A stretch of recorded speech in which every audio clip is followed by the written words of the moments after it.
So Jared Kushner has his own thoughts on black success.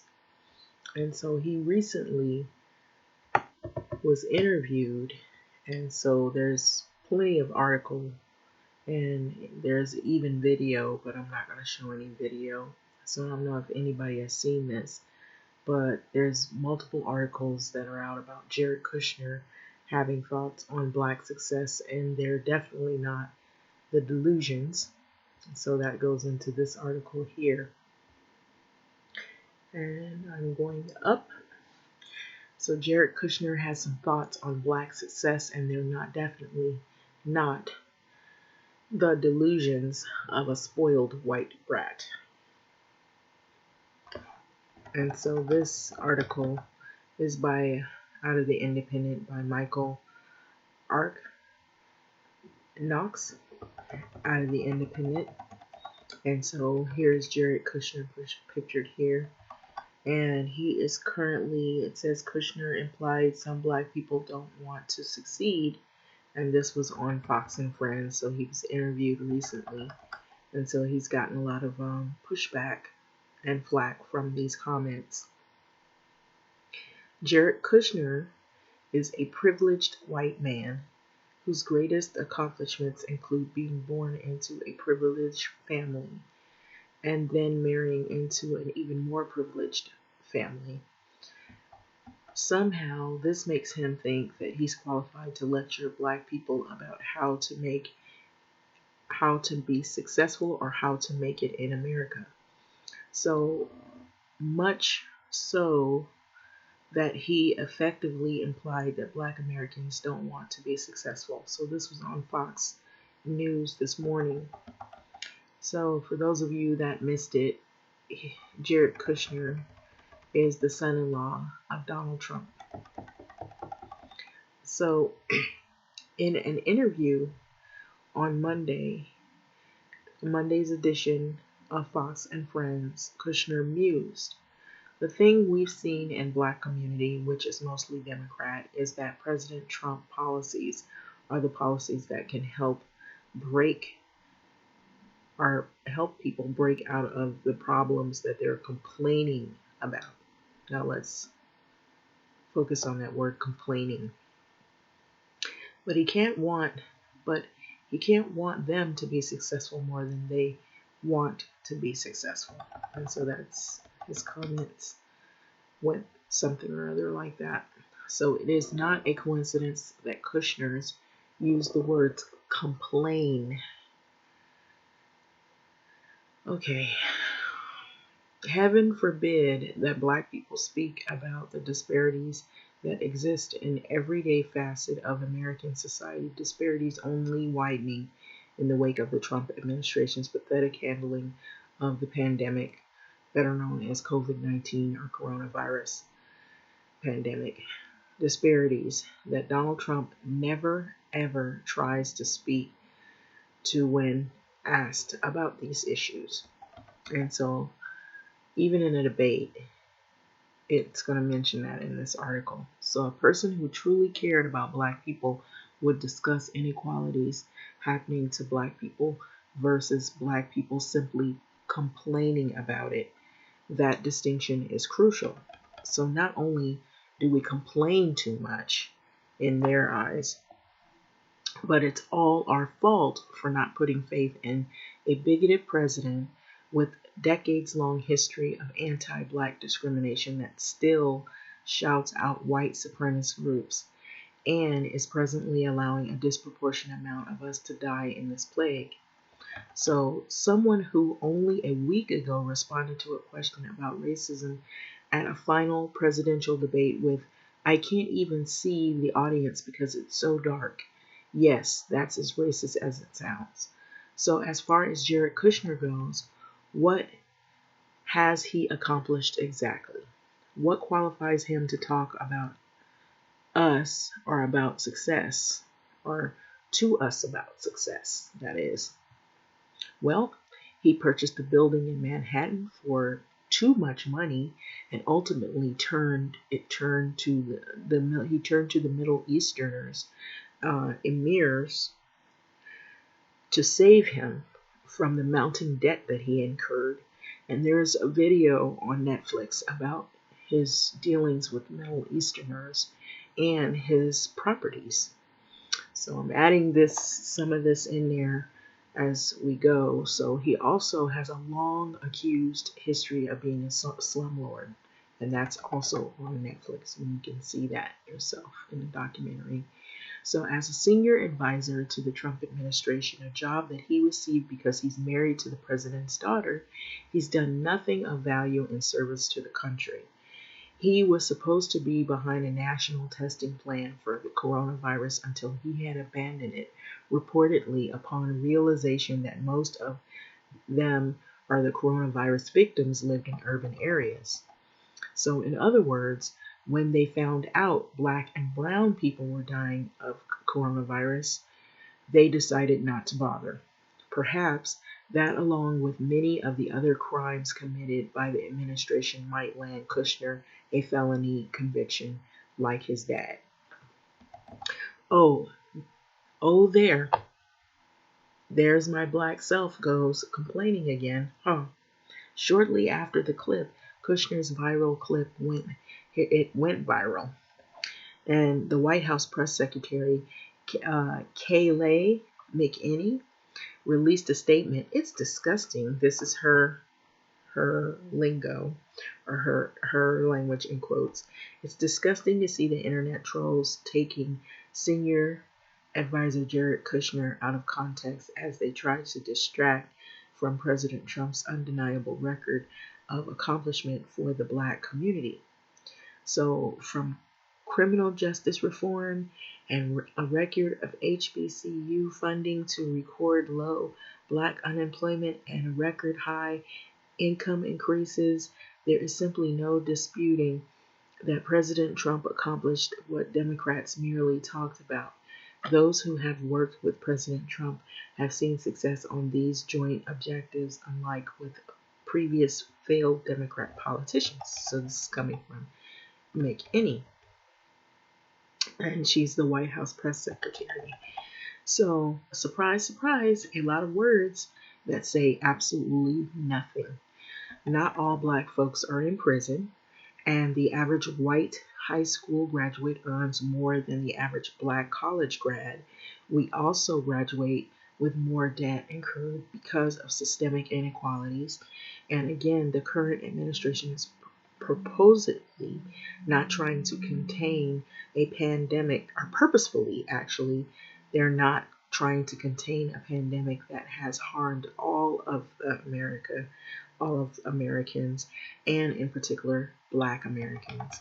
So I understand Jared Kushner apparently can't control being an entitled, self-important, spoiled brat with delusions of grandeur, but I would very much appreciate it if he'd learned to at least shut up when talking about life he could never fathom.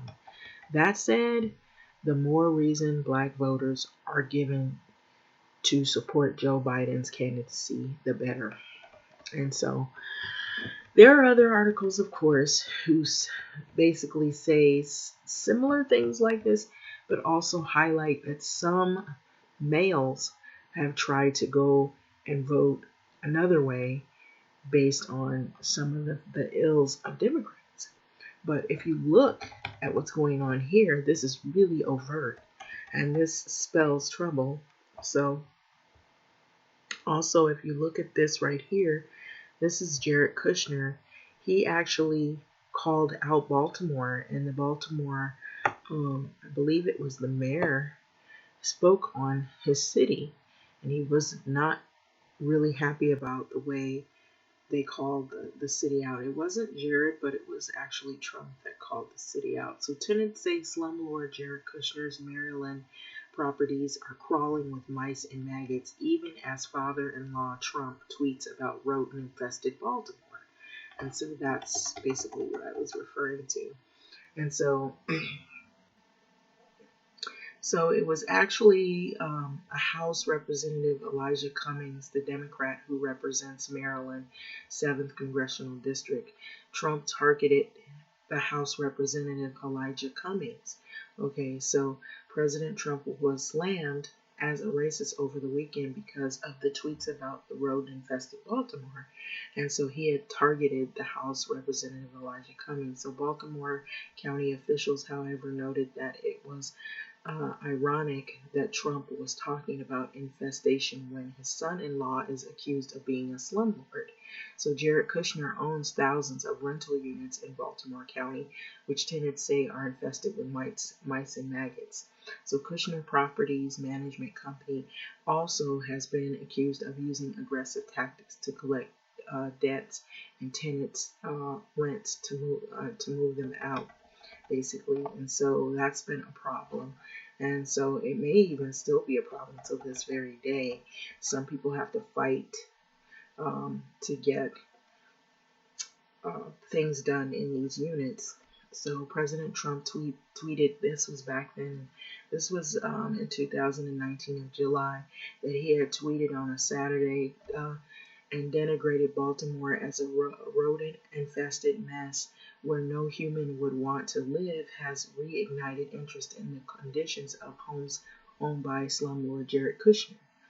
And so that happens to be his son-in-law, and he owns those properties. So Trump was blasted as a racist for the tweets criticizing House Representative Elijah Cummings, who represents Maryland's 7th Congressional District. The district encompasses half of the city of Baltimore as well as the surroundings of the suburbs. So the president's tweets about rodent infestation shined a fresh spotlight on Kushner. So where does that leave us? That just adds to the pot of how they feel about these issues, especially on the COVID issue. Trump baselessly calls COVID surges fake news and media conspiracy.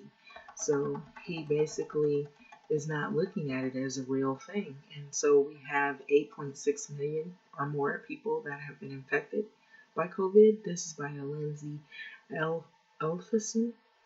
So Monday, October 26, 2020, so President Donald Trump on Monday said that without evidence that recent spikes of COVID cases throughout the U.S. are fake news conspiracies, which it is real. COVID is real. Let me say that.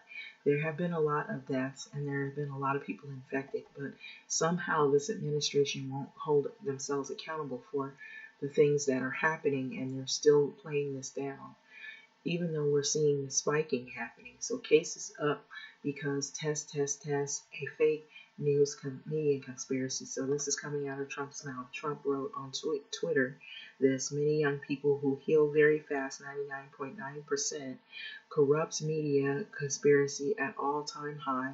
November 4th, topic will totally change, vote. And so he basically has people going around thinking that these things are not real. And so we even have people being attacked because they're being told to wear masks for, protection or precautions, and they're attacking people who wear masks or attacking people who request them to wear masks. So the fall cases, hospitalizations, and deaths have risen in all areas of the country, but the Midwest and the Rocky Mountains regions have been particularly hit hard now. So in addition, the percentage of the positive test results have also risen steadily in October, which contradicts Trump's claim that the number of cases is responsible for increased caseloads. Okay, and so Trump's assessment of the rising positive tests are particularly driven conspiracy comes 2 days after numerous aides to the Vice President Mike Pence tested positive for coronavirus. So the Vice President is the head of the White House coronavirus task force. Despite this, Pence has said that he will continue to travel and campaign in the final days for the presidential election, which will be held next Tuesday. So they're holding these rallies. And a lot of the rallies, people are tightly packed. They're not wearing any protective or PPE, protective equipment, personal protective equipment, and it's just really a mess. So earlier this month, Trump himself contradicted the virus and was hospitalized a few days.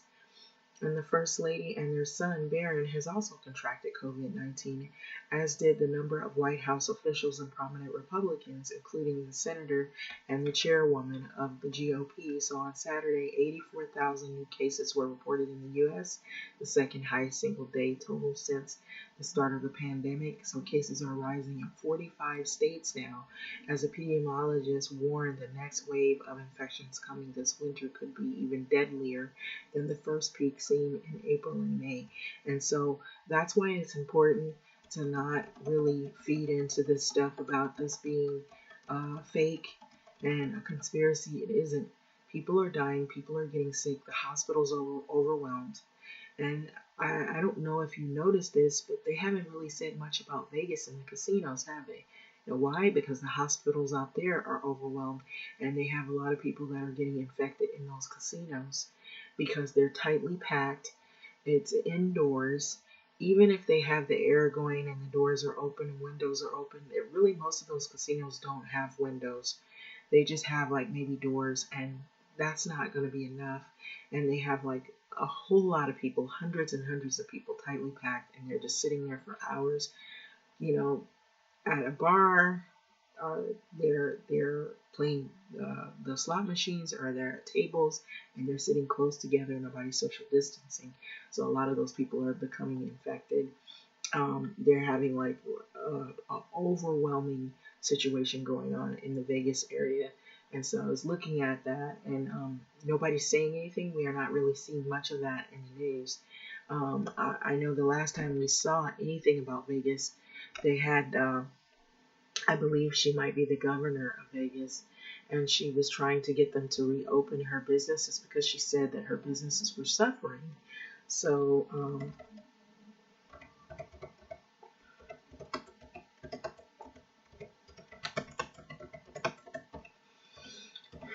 well, her business is going to suffer worse, because the reason why is because there is like an overwhelming number of people who are becoming infected. So this is the Nevada governor. I don't know if you guys remember her, in Las Vegas. So Las Vegas, um,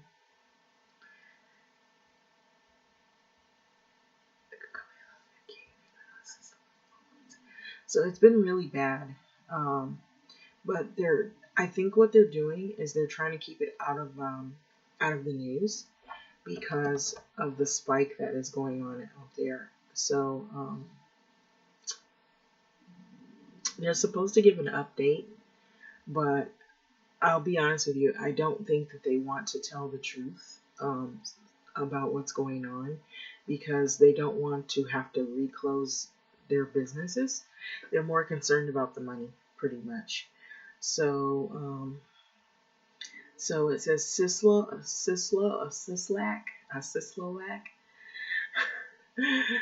to give an update on the state's COVID response. And so that's the COVID response. Okay. But, when I saw it earlier, I was looking at an article saying that the hospitals were like overwhelmed. So Governor Steve Sisolak will give an update on Nevada's COVID-19 response today. The governor will discuss the response along with the state's vaccine plan during a news conference at 3. And he will be joined with Candace McDaniel, Health Bureau Chief. And so for them to have to do this should tell you a little bit of something of what's going on. It may not tell you everything, so they've kind of left a lot of that out. But from what I heard is that they have like a really bad outbreak in Nevada, and that a lot of it is coming from those casinos. And so that's what that I know of. And it's like they said, it's spiking everywhere. So, which I'm not surprised, because they were in I believe too, they're blaming it on opening up too early. I think I heard that somewhere, that they had opened up those casinos too early, and that was not a good idea. So I don't know who would want to go to a casino with what's going on. It's like just really asking for trouble. But for a while, they were shut down and they were losing so much money there. And so I think that's, yeah, so this was what was happening. See, it was really quiet in Vegas. Nobody was out there. It was like the mayor of Las Vegas strongly disagrees with the governor's casino shutdown. So she was like trying to press them to open everything.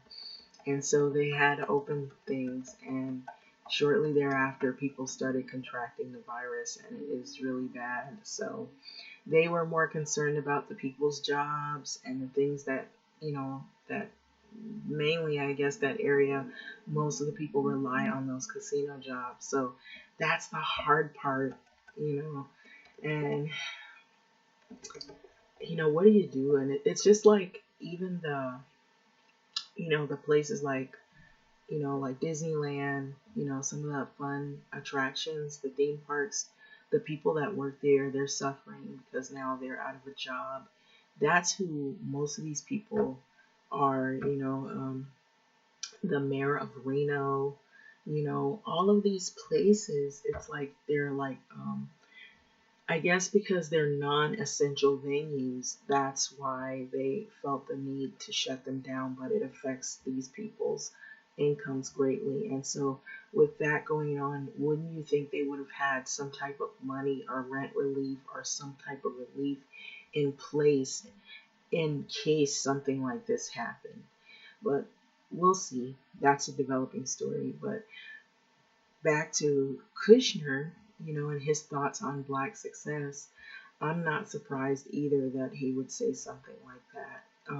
He has had a history of even referring to his tenants as his customers and stuff. And so basically, he makes it seem like everybody has to bow down to him, even though he's not really doing the things he should be doing as a property owner. According to what this article and many other multiple articles and people that live in his units have stated about him not being good about fumigating and getting rid of the maggots and the mice and the vermin that is in his properties, and the tactics that he uses to try to put people out on the street. Um, I saw that, and it's pretty sad.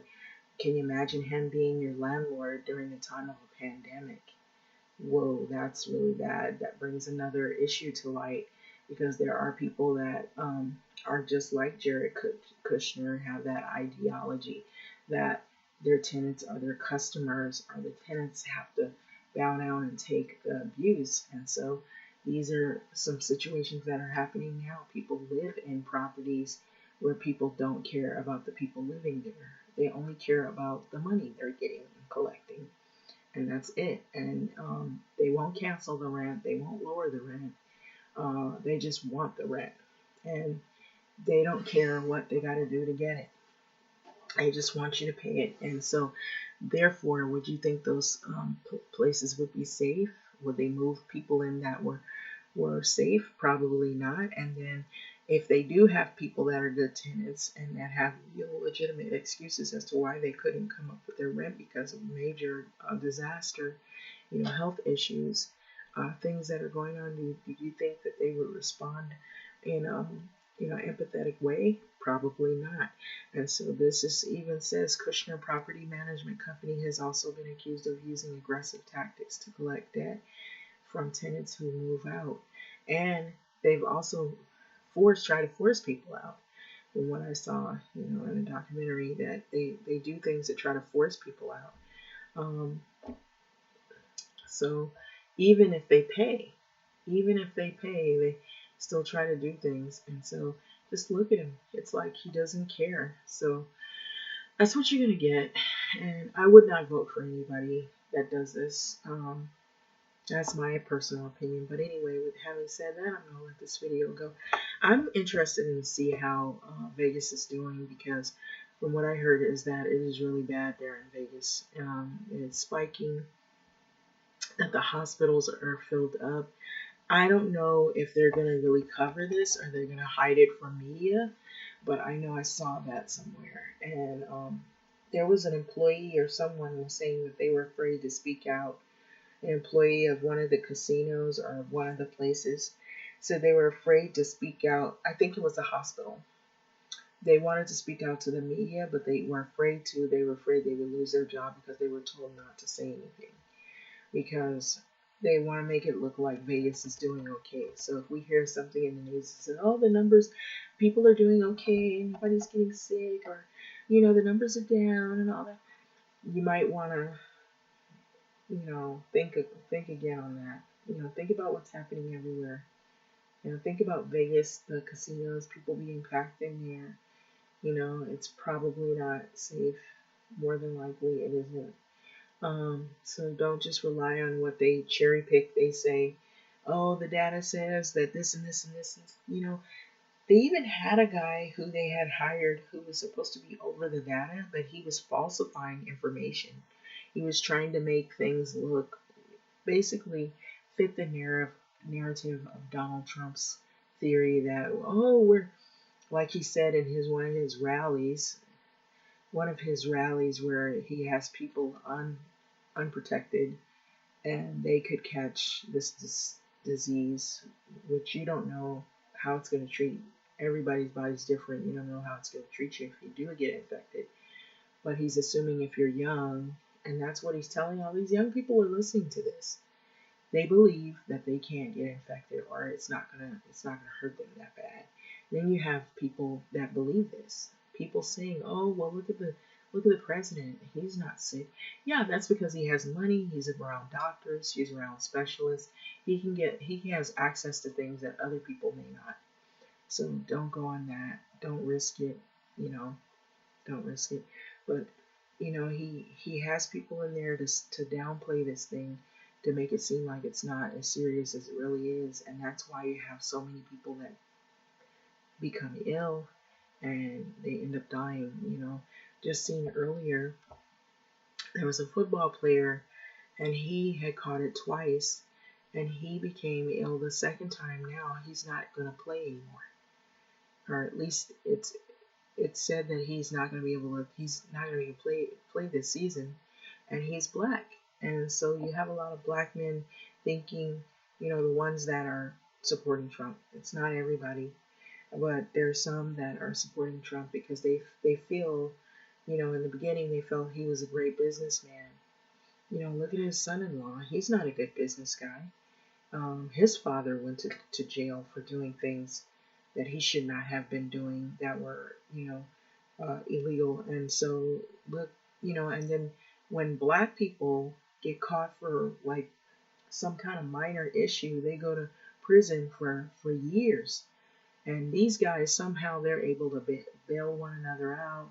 Like Donald Trump bailed his friend out or commuted his sentence.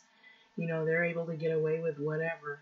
And now all you got 8.6 million people or more infected with this virus, and then they're going up on rally podiums saying that, "Oh, we've turned a corner." Isn't that what Donald Trump says? So we've turned a corner to what?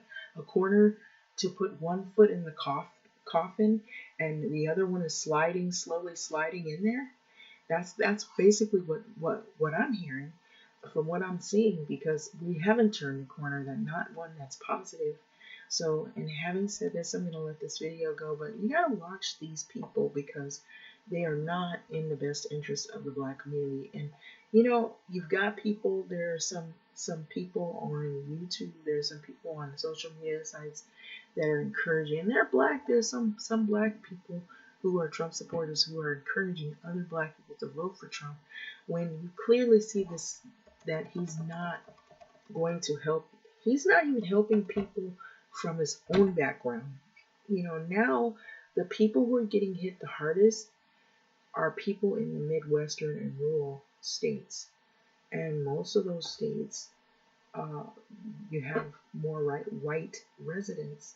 And so some of these people are farmers, or they're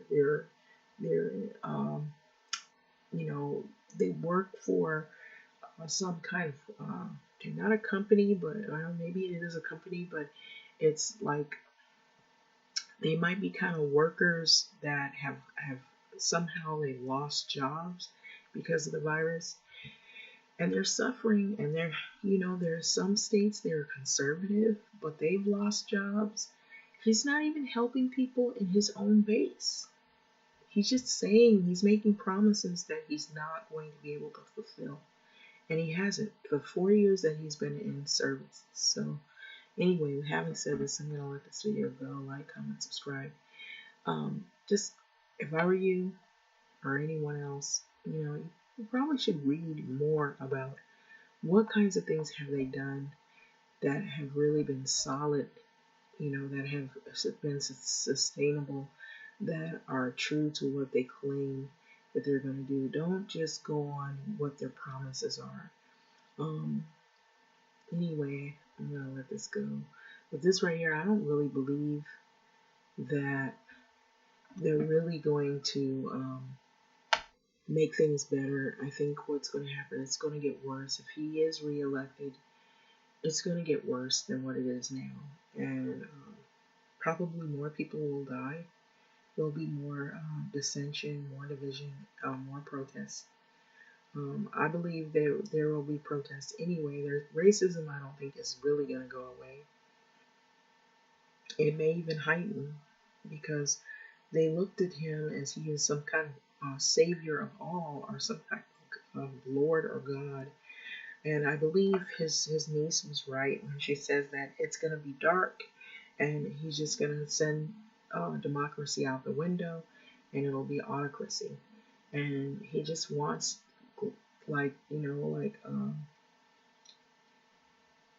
a power that he possesses all to himself, and he gives no one else any room to make any decision or suggestion.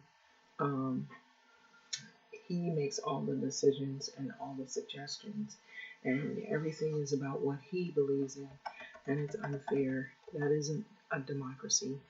That's a catastrophe, and that's a disaster in the making. And so we really got to do something about that, because our whole America is in trouble right now. Especially, we have people that could be evicted. We have people that are struggling, that people that are hungry, people that don't have anywhere else to go but where they live. And they've stalled the stimulus. You know why they stalled the stimulus?